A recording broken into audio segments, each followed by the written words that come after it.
ઉપલેટામાં સોમનાથ મહાદેવ મંદિર ખાતે બ્રાહ્મણો દ્વારા જનોઈ બદલવાની વિધિ પૂર્ણ કરી પ્રાર્થના કરી.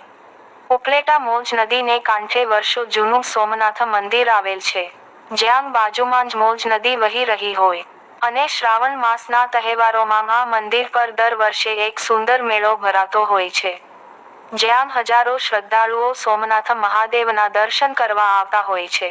ત્યારે આજ રોજ હિન્દુ માસ પ્રમાણે શ્રાવણ સુદ પૂનમ એટલે કે રક્ષાબંધનનો પવિત્ર તહેવાર હોય અને આ પવિત્ર પૂનમના દિવસે બ્રાહ્મણો દ્વારા જનોઈ બદલવામાં આવતી હોય છે.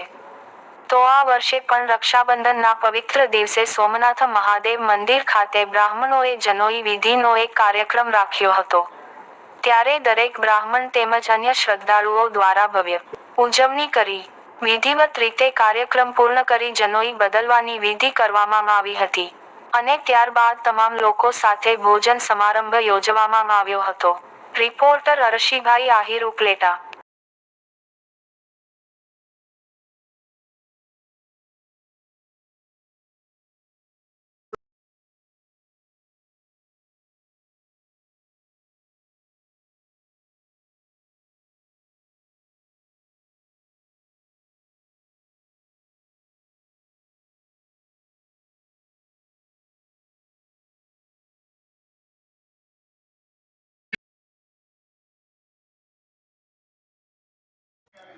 હું સુધીરભાઈ પંડ્યા, ઉપલેટા બ્રહ્મ સમાજ.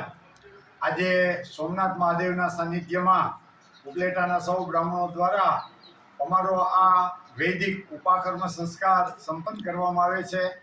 વર્ષોની પરંપરાથી અહીંયા જનોઈ બદલાવાનો વિધિ અમે લોકો કરીએ છીએ. બધા ભૂદેવો ઉત્સાહ અને આનંદથી અહીંયા ઉપસ્થિત રહે છે. વેદોક્ત વિધિથી અમે આજે જનોઈ બદલાવાનો કાર્યક્રમ કરીએ છીએ અને આ પૂજા વિધિનું મહત્વ એ છે કે વાર્ષિક યજ્ઞ અમારો છે. વેદની અંદર અમારા દ્વારા જે કાંઈ દોષ ઉત્પન્ન થયેલા હોય, માલિન્ય થયેલું હોય, એનું નિરાકરણ કરવા માટેનો આ વિધિ છે. સપ્તર્ષિ, માતા અરુંધતી અને ભગવાન વિષ્ણુની ઉપાર્જન કરવામાં આવે છે, એનું પૂજન કરવામાં આવે છે, તર્પણ કરવામાં આવે છે અને વિષ્ણુ ભગવાનની સાનિધ્યમાં બધા ભૂદેવો નવું જનોઈ ધારણ કરે છે. શુભમ ભવતુ, કલ્યાણમસ્તુ. તન્મે મનઃ